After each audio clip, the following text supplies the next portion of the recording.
Good morning, students. We had an introduction lecture of commerce last time, so we are continuing it again. So let us understand this concept of business out here. एकदम systematically आपको books लेना है, उसमें date लिखना है, module 1 लिखना है, business definition and then nature features of business. Is it clear? तो you are going to write everything very systematically. तो आज हम लोग first answer बेटा हम लोग generally 2 या 3 answers एक session में या एक recording में cover up करेंगे. आज मैंने दो आंसर्स लिखे आपके लिए, एक तो nature feature of business and functions of business. So we are going to understand that. ठीक है, तो सबसे पहले डेफिनेशन करें. Are you all ready with me? Fine. And of the lecture में मैं थोड़ा साइड हट जाऊंगी, आप स्क्रीनशॉट ले लो और फिर आप अपने नोट्स में जितना हमने लिखा है ब्रैकेट्स के साथ सब कुछ आप उसको सिस्टमैटिकली लिखोगे. Okay, so please check with me the definition of business out here. According to Haney, business is a human activity directed towards producing and acquiring wealth through buying and selling activities. हैनी बोल रहे हैं business क्या है बेटा? सबसे पहले business एक ह्यूमन एक्टिविटी है, ऑब्वियसली क्योंकि ह्यूमंस उसको परफॉर्म करते हैं, so it's a human activity directed towards producing and acquiring wealth. उसका मतलब है कि हम लोग गुड्स को प्रोड्यूस करेंगे, मार्केट में बेचेंगे और उसका प्रॉफिट कमाएंगे. सो प्रोड्यूसिंग और acquiring wealth through what? Through buying and selling activities. Through buying and selling activities का मतलब है खरीदना बेचना, ये सब तो चलता रहेगा और इससे तुम्हारा बिजनेस होने वाला है. So business according to professor Haney is an economic act, I am sorry, is an human activity which is directed towards producing and acquiring wealth through buying and selling of activities. Okay, now let us understand what are the nature and features of business out here. मैंने आपको बोला कि nature, feature या characteristic पे कुछ भी आ जाए तो ये सेम आंसर है, कोई अलग अलग आंसर्स नहीं है. तो नेचर मतलब same answer, feature is the same answer, characteristics is also the same answer. First point says about nature feature is organised activity. Systematically business में अपने को कुछ चीजें करनी पड़ती है, जैसे कि identify, produce, sell, profit and distribution. मतलब हम लोगों को क्या करने का है, कस्टमर को क्या चाहिए उसको पहले आइडेंटिफाई करना पड़ेगा, उसके हिसाब से गुड्स को प्रोड्यूस करना पड़ेगा, फिर बेचेंगे, प्रॉफिट कमाएंगे और वो प्रॉफिट सबके बीच में डिस्ट्रीब्यूट करेंगे. तो ये सब करने के लिए आपको एक सिस्टमैटिक तरीका चाहिए और इसीलिए उसको बोलते हैं organised activity. Profit motive, main aim क्या है बेटा बिजनेस का? The main aim of business is to earn profit. Quality focus, it focuses on good quality goods. Is it clear everybody? Good quality का मतलब है आप कुछ भी बनाकर नहीं दे सकते हो बेटा लोगों को. Is it clear everybody? तो आप लोगों को क्वालिटी पे फोकस करना बहुत जरूरी है कि आप लोग जो बनाओगे वो उनको पसंद आएगा. Is it clear? और उससे आपका गुडविल और आपका रेपुटेशन बना रहेगा. ठीक है, so quality focus is good quality. Regularity in dealings, बेटा बिजनेस इज नॉट कि मैंने एक बार गाड़ी खरीदी, कुछ साल तक यूज किया और सेकंड हैंड में बेच दिया तो मैंने बिजनेस किया. ये बिजनेस नहीं होता है. बिजनेस का मतलब एक्चुअल में होता है कि I purchased a car. Is it clear everybody? I opened a showroom and continuously मैं लोगों को, कस्टमर्स को गाड़ियां बेच रही हूं. So that is regularity in dealing. So it is nothing but continuous. It has to be continuous. तो एक बार खरीदने बेचने से बिजनेस नहीं होता है. So it has to be continuous. Just excuse me for 1 minute.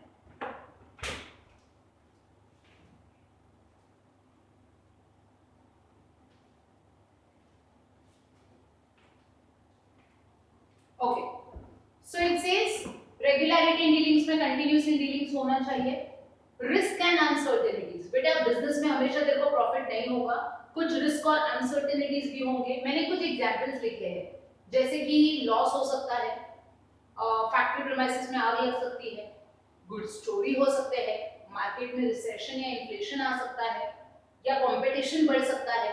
तो ये सारे रिस्क एंड अनसर्टेनिटीज है जिसके लिए बिजनेस को पहले से तैयार रहना, प्रिपेयर्ड होना बहुत जरूरी है. क्योंकि अगर बिजनेस ये सारे रिस्क एंड अनसर्टेनिटीज के लिए प्रिपेयर्ड नहीं रहेगा तो फिर उन लोगों को प्रॉब्लम फेस करनी पड़ेगी. सोसाइटल इंटरेस्ट, बेटा पहले का बिजनेस का मेन एम सिर्फ और सिर्फ एक ही होता था and that was profit. But आज के बिजनेस का सोसाइटल इंटरेस्ट में कस्टमर सेटिस्फैक्शन इंपॉर्टेंट है, सोसाइटल इंटरेस्ट इंपॉर्टेंट है और प्रॉफिट इंपॉर्टेंट है. पर अभी के बिजनेस के लिए तुझे कस्टमर सेटिस्फैक्शन पहला लिखना पड़ेगा. मतलब तेरा अगर कस्टमर सेटिस्फाइड नहीं है तो तू वो कमोडिटी बना के लोगों को नहीं बेच सकता है. सोसाइटल इंटरेस्ट का मतलब है पोल्यूशन मत कर, एनवायरनमेंट का ध्यान दे, रिसोर्सेज को एक्सप्लॉइट मत कर, लोगों को एम्प्लॉयमेंट अपॉर्चुनिटी अपॉर्चुनिटीज प्रोवाइड कर, तो ये सब सोसाइटल इंटरेस्ट में आएगा। और उसके बाद आएगा लास्ट में प्रॉफिट। तो societal interest, customer satisfaction plus societal interest plus profit. Social responsibility, let us understand business कौन से लोगों के लिए रिस्पॉन्सिबल है। Share holder, government, customer, employee, supplier, dealer and competitor. कैसे? बिजनेस को इन लोगों के लिए क्या करना है? शेयर होल्डर पैसे लगाता है तो इसीलिए उसको डिविडेंड देना पड़ेगा टाइम पे। प्रॉफिट में से गवर्नमेंट को टैक्स पे करना पड़ेगा। कस्टमर को तुम लोगों को अच्छा क्वालिटी गुड्स रीजनेबल प्राइस पे देना पड़ेगा। एम्प्लॉयज को फेयर वेजेस और सैलरी देना पड़ेगा। सप्लायर को उसके ऑर्डर जो हमने उससे रॉ मटेरियल खरीदा है उसका टाइमली पेमेंट करना पड़ेगा। डीलर अपना कमोडिटी कस्टमर को बता रहा है तो उसको इंसेंटिव और कमीशन देना पड़ेगा। और कॉम्पिटिटर के साथ फेयर कंपटीशन करना पड़ेगा। Is it clear? तो ये सारी चीजें बिजनेस की जिम्मेदारी है कि बिजनेस इन लोगों की तरफ करेगी। शेयर होल्डर के लिए डिविडेंड, गवर्नमेंट के लिए टैक्सेस, कस्टमर्स के लिए is good quality goods at reasonable price, employees के लिए fair wages and salary, supplier timely payment, dealer incentives, competitor को fair competition. So this is social responsibility. Business functions में हम लोग पूरा आंसर ही पढ़ने वाले हैं, पर फिर भी हम 2-3 पॉइंट्स ले लेते हैं। क्या क्या काम करना पड़ता है बिजनेस को? प्रोडक्शन करना पड़ता है, मार्केटिंग करना पड़ता है, एचआर करना पड़ता है, ह्यूमन रिसोर्स, फाइनेंस संभालना पड़ता है। तो ये सारा काम है जो बिजनेस को करना है। Next point is it has to be creative and dynamic. बेटा बिजनेस को बहुत ज्यादा इनोवेटिव होना पड़ेगा। क्रिएटिव एंड डायनामिक का मतलब होता है innovative. Is it clear? Every now and then कुछ नया करो। बिकॉज अभी देखो सब जगह पे लॉकडाउन चल रहा था तो हम लोग ये नहीं बोल सकते चलो कॉलेजेस और स्कूल्स बंद है तो हम क्लासेस भी बंद रखेंगे। हमको उसका वे आउट सोल्यूशन निकालना पड़ेगा क्योंकि life must go on. Life किसी के लिए रुकती नहीं है, उसको तो हमको कंटिन्यू करना पड़ेगा। तो इसीलिए ऑनलाइन लेक्चर्स, रिकॉर्डेड लेक्चर्स हम लोग स्टार्ट कर चुके हैं। So that is nothing but creative and dynamic. It has to be innovative. Customer satisfaction आपको 3 वेज में समझ में आएगा। Customer expectations is equal to product performance. Customer ई का मतलब होता है कस्टमर की एक्सपेक्टेशन और पी का मतलब होता है प्रोडक्ट परफॉर्मेंस। बेटा कस्टमर एक्सपेक्टेशन और प्रोडक्ट परफॉर्मेंस अगर इक्वल है तो तेरा कस्टमर सेटिस्फाइड है। कस्टमर एक्सपेक्टेशन और प्रोडक्ट परफॉर्मेंस में कस्टमर एक्सपेक्टेशन ज्यादा है और प्रोडक्ट में दम नहीं है तो तेरा कस्टमर डिससैटिस्फाइड है।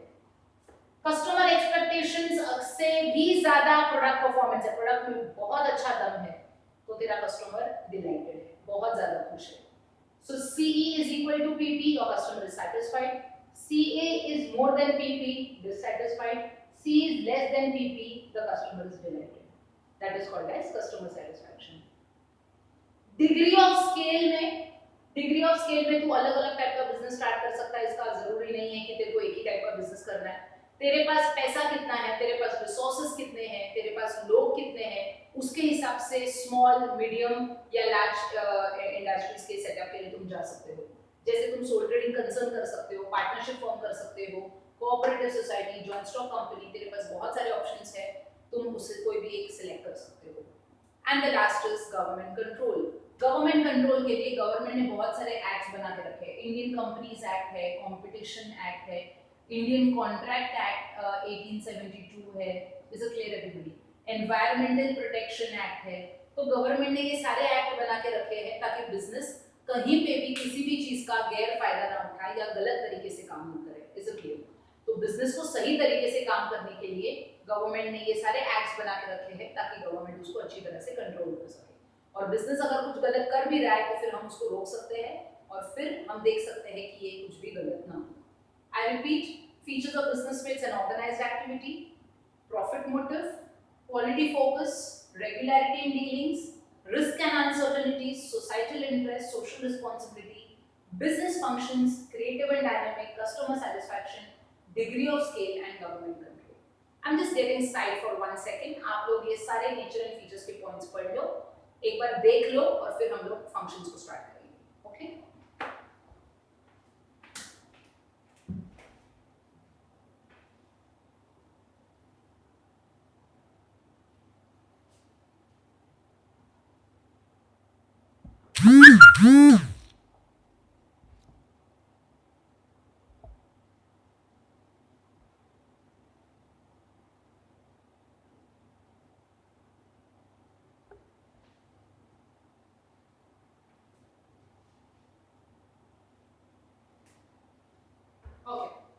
these are the nature and features of business. इसके ब्रैकेट्स अच्छी तरह से याद रखो बिकॉज उस हिसाब से आपको पढ़ना है.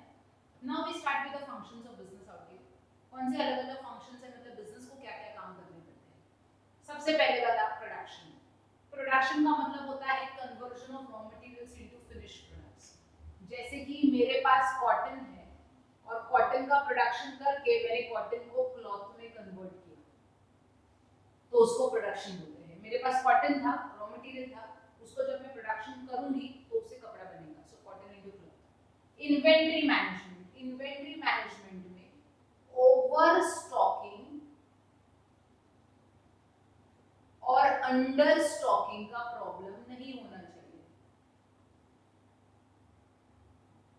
So when I am talking about inventory management, inventory is nothing but stock.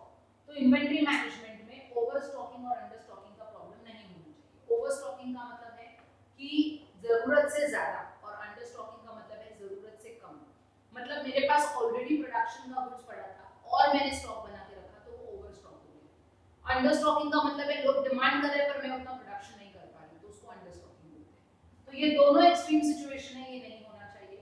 तो इन्वेंटरी को देखो सही तरीके से मैनेज करने आना चाहिए. मार्केटिंग.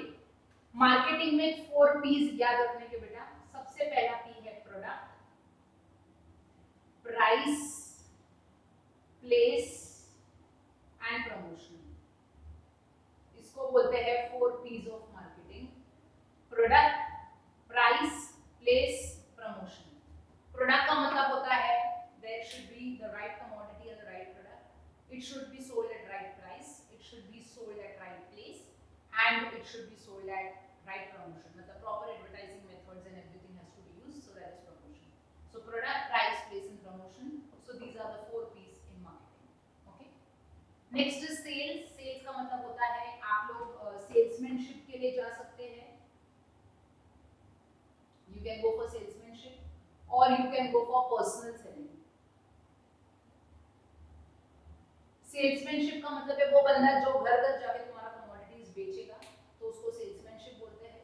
और पर्सनल सेलिंग का मतलब होता है जो काउंटर स्टाफ होता है, मतलब आपको शॉप में जाना पड़ेगा, वहां पे जो काउंटर स्टाफ है वो आपको हेल्प करेगा कमोडिटीज को खरीदने के लिए, बेचने के लिए, तो उसको पर्सनल सेलिंग कहा जाएगा. Salesmanship and personal selling. Finance is everything related to money. Is a clear everybody. Capital, investment, money. तो फाइनेंस का डिपार्टमेंट कंपनी में कंप्लीटली अलग होता है जो पूरा पैसों को हैंडल करेगा. HRM is human resource management, जो तुम्हारे कंपनी के एम्प्लॉइज, वर्कर्स के साथ डील करेगा, उनके फैसिलिटीज, उनके पेमेंट्स, उनके salaries. Is a clear everybody. उनके टर्म्स एंड कंडीशंस, उनके लिए वर्किंग कंडीशंस, तो वो सब जो करने वाला है वो ये डिपार्टमेंट है जिसको ह्यूमन रिसोर्स मैनेजमेंट बोलते हैं. R&D is nothing but research and development. Is a clear everybody. Research and development का मतलब होता है कि तुम लोगों को बहुत ज़्यादा इंफॉर्मेशन को एक्सप्लॉइट करना पड़ेगा. जब आप R&D करोगे तब आप बिजनेस को अच्छी तरह से मैनेज कर पाओगे. So that is R&D. Next is public relations. Public relations का मतलब होता है कि आप लोगों को लोगों के साथ अच्छे कॉन्टैक्ट्स मेंटेन करने पड़ेंगे. Is a clear. बेटा मोस्ट ऑफ द कंपनीज में आज के डेट पे एक बंदा अपॉइंट किया जाता है जिसको PRO बोलते हैं, public relation officer, and this person is helping you to solve your problems, to solve your difficulties, whether it is an outsider or an insider. मतलब कंपनी के अंदर काम करने वाला बंदा है या बाहर वाला. So he is a person जो आपकी कंप्लेंट्स को सुनेगा, आपके क्वेरीज को सुनेगा और फिर उसको सॉल्व करने की कोशिश करेगा. So that is public relations. Corporate planning, ये तुम्हारा टॉप लेवल वालों का काम है. Is a clear. Corporate planning करना is the work of top level management. Is a clear. तो उनके पास इंटेलेक्चुअल चीजें बहुत ज्यादा होनी चाहिए. अगर वो लोग बहुत अच्छे डिसीजन मेकर्स है, थिंकर्स है, तो फिर वो लोग प्लानिंग, कॉर्पोरेट प्लानिंग अच्छी तरह से कर पाएंगे.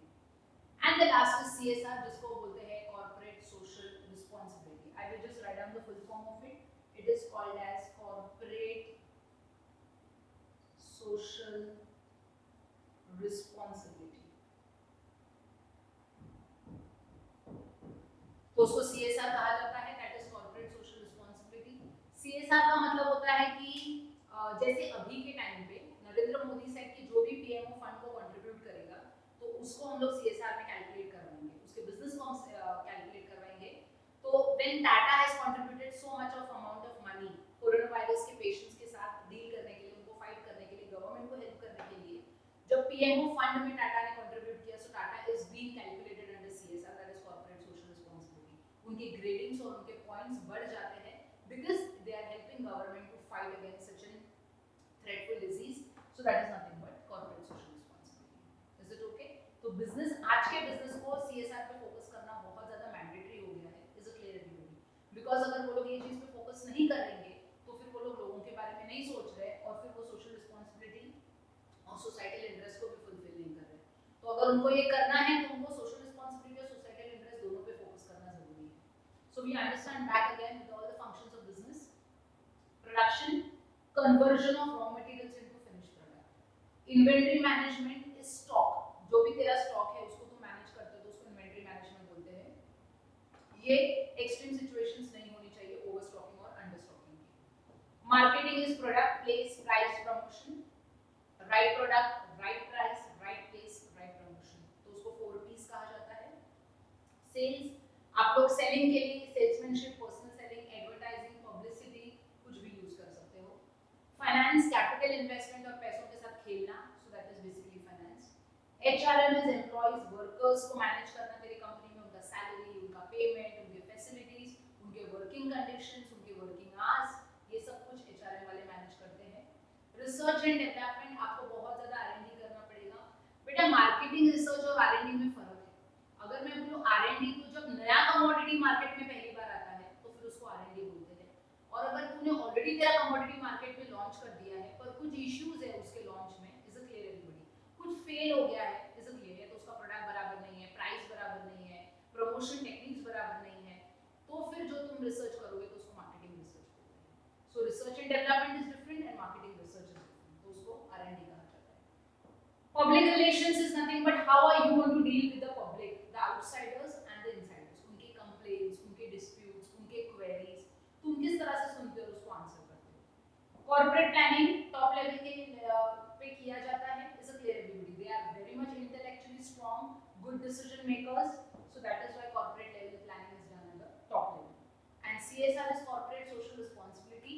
When I am talking about corporate social responsibility, how you think from the society's point of view, how you are giving priority and importance to them, so that is corporate social responsibility, तो उसको CSR कहा जाता है, that is corporate social responsibility. Is it okay everybody? मैं वापस एक बार फिर से रिवाइज कर रही हूँ। हमने आज बिजनेस का डेफिनेशन किया था।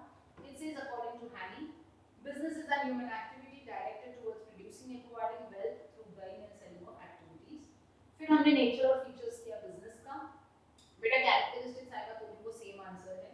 It is an organised activity because इसमें सिस्टमैटिकली कुछ चीजें आपको करनी पड़ती है, इसीलिए वो ऑर्गेनाइज्ड एक्टिविटी है। प्रॉफिट मोटिव, इसका मेन एम पैसे कमाना है। क्वालिटी पे फोकस करता है, वो गुड क्वालिटी होना चाहिए। रेगुलरिटी इन डीलिंग्स, मतलब उसका डीलिंग्स कंटीन्यूअस होना चाहिए। रिस्क एंड अनसर्टेनिटीज में, बिजनेस में आपको कुछ रिस्क और अनसर्टेनिटीज के लिए तैयार रहना पड़ेगा, जैसे कि लॉस हो सकता है, फायर हो सकता है, थेफ्ट हो सकता है, रिसेशन, इन्फ्लेशन हो सकता है, कंपटीशन हो सकता है। सोसाइटल इंटरेस्ट, आज का फॉर्मूला क्या है बेटा? Customer satisfaction plus societal interest plus profit. Social responsibility, इन सबके तरफ अपना कोई ना कोई तो रिस्पांसिबिलिटी है। शेयर होल्डर के लिए डिविडेंड, गवर्नमेंट के लिए टैक्सेस, कस्टमर के लिए अच्छा क्वालिटी रीजनेबल प्राइस, एम्प्लॉइज के लिए fair wages and salaries, supplier के लिए टाइमली पेमेंट, डीलर के लिए proper incentives and commission and competition के लिए फेयर कंपटीशन। बिजनेस फंक्शंस में प्रोडक्शन, मार्केटिंग, एचआर, फाइनेंस, ये सब काम बिजनेस को करना पड़ता है। क्रिएटिव एंड डायनामिक में बिजनेस को हमेशा इनोवेटिव रहना पड़ेगा, कुछ ना कुछ तो नया करना पड़ेगा। कस्टमर सेटिस्फैक्शन में कस्टमर सेटिस्फाइड होना चाहिए, डिससैटिस्फाइड होगा तो फिर अपने लिए प्रॉब्लम हो सकता है, और डिलाइटेड होगा मतलब हम लोग अच्छा प्रॉफिट्स कमा सकते हैं। Degree of scale, low, medium, large, आपको जैसा बिजनेस करना है करो। सोल ट्रेडिंग कंसर्न ऑप्शन है, पार्टनरशिप फॉर्म कर सकते हो, कोऑपरेटिव सोसाइटी में, joint stock company. Government control, government ने काफी ज्यादा बिजनेस के लिए एक्ट बना के रखे हैं। इंडियन कंपनीज एक्ट है, कंपटीशन एक्ट है, इंडियन कॉन्ट्रैक्ट एक्ट है, एनवायरमेंटल प्रोटेक्शन एक्ट है। गवर्नमेंट ने ये सारे बिजनेस के लिए एक्ट बना के रखे हैं ताकि हम उनको कंट्रोल कर सके और वो लोगों का गलत फायदा ना उठाए। ओके, फिर फंक्शंस ऑफ बिजनेस का मतलब है बिजनेस को क्या क्या काम करना पड़ता है। Production, conversion of raw materials into finished goods, inventory management is stock management, marketing is 4 P's याद रखना।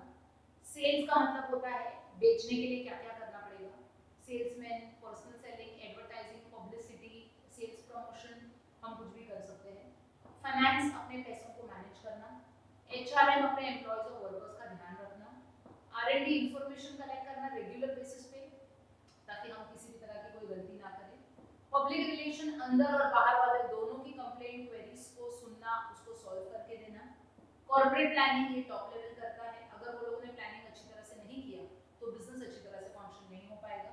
एंड CSR बिजनेस का कुछ कॉर्पोरेट सोशल रिस्पांसिबिलिटी है जो उनको फॉलो करना जरूरी है। ओके, मैं 2 मिनट के लिए साइड हटती हूँ, आप पूरा बोर्ड देख सकते हो, एक स्क्रीनशॉट लेके रखो बिकॉज आपको ये सारी चीजें आपके नोटबुक में लिखनी है। I just come back with in 1 minute.